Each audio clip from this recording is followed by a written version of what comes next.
Welcome back to the channel guys, I am the Drunken Goth, and in today's video we are diving back into the world of Ferrari's worst models. Now, as somebody who's worked on quite a lot of these over the years and driven quite a lot of these over the years, we have a few more to go on the list of what I consider to be some of the worst models that Ferrari have produced. So first up we have the 612 Scaglietti. Now, as the 456 was to the 550, the 612 is to the 599, which is a big front engine V12 with 4 seats that is supposed to be comfortable for all, comfortable for the family, and usable as more of an everyday Ferrari. Now, to me, this car defeats the purpose of having a Ferrari. While it is very big, very luxurious, a Ferrari should always be about the styling and the speed, and to me the 612 doesn't really tick either of those boxes unless you count just the interior. It is very big, it's very cumbersome, and the only time you're ever really going to get to do any kind of high speed in this car is on the motorway. That seems it's all that it's really good for, is motorway miles. It's not something you can throw around a track, it's not something you can have a lot of fun with. I don't find it particularly attractive either, so it just doesn't really tick the boxes to me that a Ferrari should. Next we have the Ferrari California, and I make no secret about the fact that this is not really a Ferrari. When it was originally being designed, it was supposed to be the Maserati Gran Turismo, but the costs had spiralled to such a degree that it was decided to be badged up as a Ferrari and sold at a higher price tag to justify the cost in production.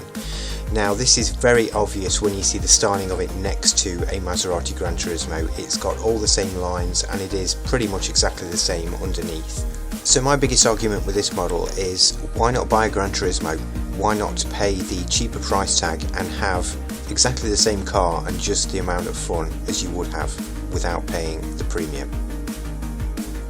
Next up we have another 4-seater, that is the Ferrari FF. Now, again, in concept I think it's a good idea. The looks wise I think it's not too bad at all.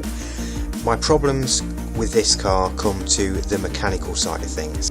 With it being Ferrari's first 4-wheel drive, rather than going for the traditional setup of gearbox, transfer box, etc., they went for what is essentially a gearbox at the front and a gearbox at the back, which, you know, might not be too much of a problem, other than they chose to make it so that it drops to just rear wheel drive in the higher gears, which to me seems very stupid, because if you're in a high gear and you want that grip, all of a sudden you switch it into 6th gear and you've just become a rear wheel drive. You've lost all the drive to the front wheels, which to me just seems a little bit odd.